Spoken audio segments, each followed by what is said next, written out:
এই খেয়ে উঠেছি, কি ঠান্ডা বাবারে।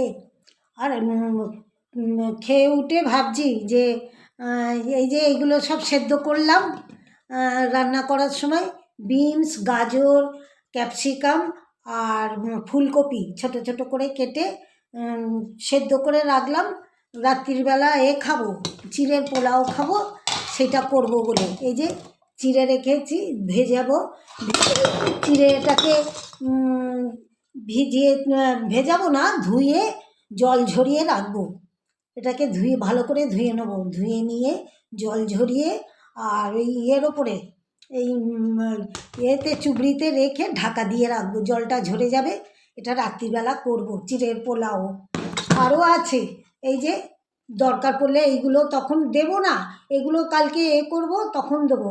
ইচ্ছা ছিল তো একটুখানি আমার ফ্রায়েড রাইস করা, কিন্তু ফ্রায়েড রাইস করবো কি, ঘি দিয়ে করতে হবে না। আমি এখন ঘিটি কিছু খেয়ে না সহ্য করতে পারি না, খুব শরীর খারাপ করে, গলা পর্যন্ত জ্বালা জ্বালা করে, রাত্রিবেলা খালি ঢেকুর দেয়, খেতে পারি না। যার জন্য বললাম না, করবো না এখন, ওই চিড়ের পোলাওটা করি, সাদা তেল দিয়ে করব, কোনো অসুবিধা হবে না।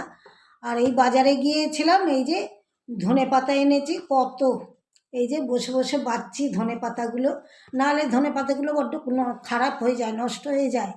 আমি কিন্তু কাগজে মুড়ে রেখে দিই, খবরের কাগজে ভালো করে নিয়ে এসে বেছে বুছে রেখে দিই, কিন্তু তারপরে ওই 3-4 দিন চলে, তার বেশি চলে না। হলদে ভেতরগুলো সব পাতাগুলো হলদে লাল বিচ্ছিরি হয়ে যায়, ফেলে দিতে হয়, যেটুকু সবুজ থাকে সেটুকুই নিতে পারি। আজকে এই পোলাওটা করব বলে ওই জন্য বাছতে বসেছি।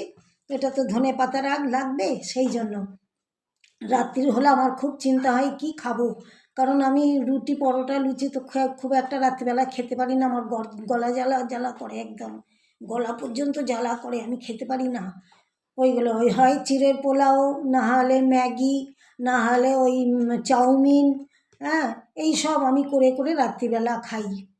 এছাড়া আমার আর খাওয়ার কিছু নেই।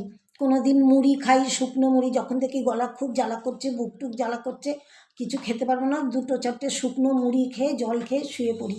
আমার হচ্ছে গ্যাসের প্রবলেম আছে, তো আমার ভীষণ উল্টোপাল্টা কিছু খেলেই আমার গলা টলা একদম বুক গলা জ্বালা করে। সেই জন্যে এটা বসেছি করতে, এই করে নিয়ে তারপরে। আর এত ঠান্ডা, মাথায় তেল দিয়েছি মাথাটা ঘষবো বলে, কিন্তু ট্যাঙ্কের জল এত ঠান্ডা, মাথায় দিলে গা একদম শিরশির করে উঠছে।